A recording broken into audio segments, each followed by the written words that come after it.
The expanded aspect ratio and the giant screen really kind of puts you inside the film in a way that no other format does.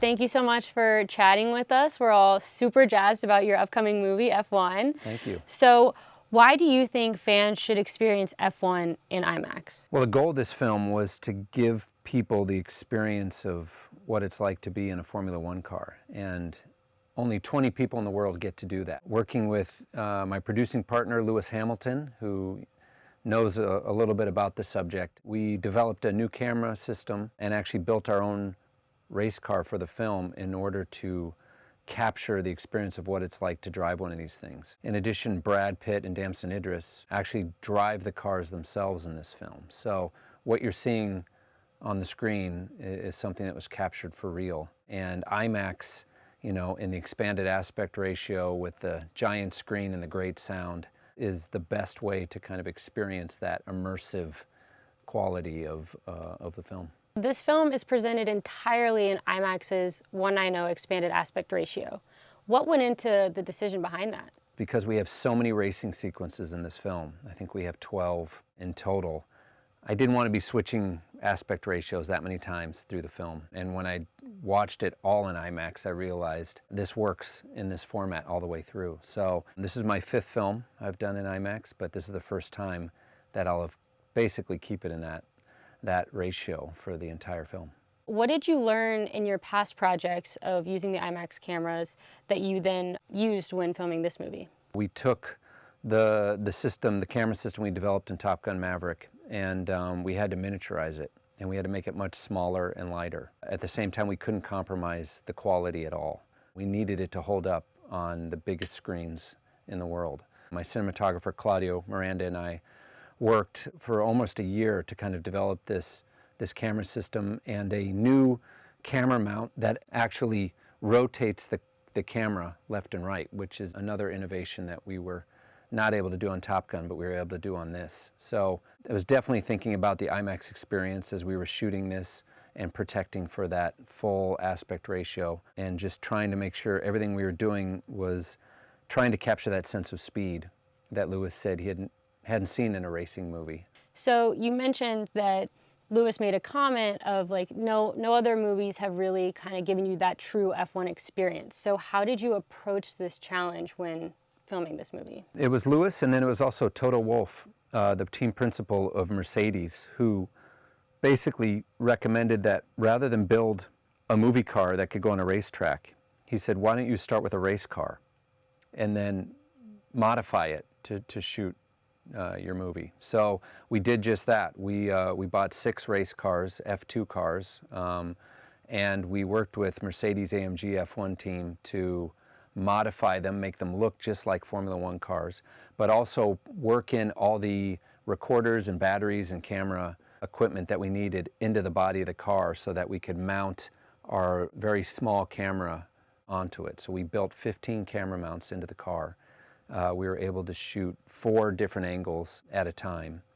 And this is a real race car with cameras mounted on it. So what you're seeing is real speed. You worked with some of the other F1 drivers as well. Can you tell us a little bit about what that experience was like and how they kind of helped you shape this movie? Yeah, because we shot this film at real Grand Prix races, we needed the cooperation from all the teams on the grid. Since we're shooting in the middle of the race, the real F1 drivers are basically playing themselves in the film. So we needed their cooperation and permission to, shoot around them. We just found that, once we explained how we were trying to make the most authentic racing movie ever made and how we were approaching it, they were all really open and willing and to share their ideas and their stories, play themselves in the film, drive their real cars for the film, which was pretty amazing to be able to race next to them. They were fantastic, and we couldn't have made this film without them. I mean, that's just such a unique experience, especially when filming a movie like this, getting to actually be on the racetrack and it's not CGI or anything, like you were there. It was an incredible experience to be able to shoot at these races and capture the energy that you just couldn't get any other way. It was also incredibly nerve-wracking because, rather than having a day to shoot a scene or even a few hours. Sometimes we'd only have a few minutes because we're shooting during a live event. So we had to be incredibly prepared. The actors had to be, at the top of their game, knowing that you might only get one take at a scene, but if we pulled it off, the result would be something that, people had never seen before. So as you mentioned, the actors actually did drive race cars. So what was it like having an actor like Brad Pitt actually like being able to drive the car and be willing to be like his own stuntman in this film? When you see Brad's face in the movie, what you're seeing is, he's acting, but he's also trying to concentrate so he doesn't go off the track. I mean, that concentration is real. But having him and Damson both willing to learn how to drive these cars and go out there in front of a crowd on Grand Prix weekend and actually drive the scenes is pretty incredible. And, makes you a little nervous because it is dangerous. They're going incredibly fast. Even though the cars are safe and the tracks are designed for safety, the speeds they're going are pretty incredible. How did you capture and tailor the realism of the F1 soundscape in bringing this film to life for audiences in the most authentic way? I brought on the same sound team that worked with me on Top Gun Maverick. They came out to the races and we recorded all the cars. We actually were allowed to install microphones on the real F1 cars, which was, a tricky thing to do, to capture the real sounds of the engines.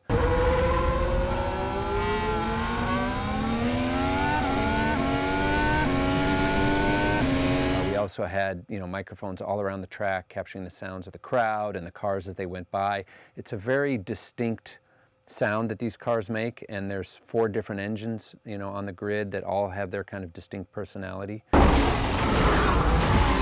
So we spent, 18 months going from track to track, recording the sounds. This film is just like, everything about it is just so authentic. I think it was the teaser where you kind of see Gunter lean backwards. That was just truly amazing. Yeah, it was really fun to kind of blend fiction and reality. That border got blurred many times while we were filming. There were times where it really felt like we were a team on the grid. At Silverstone, we had a garage right between Mercedes and Ferrari.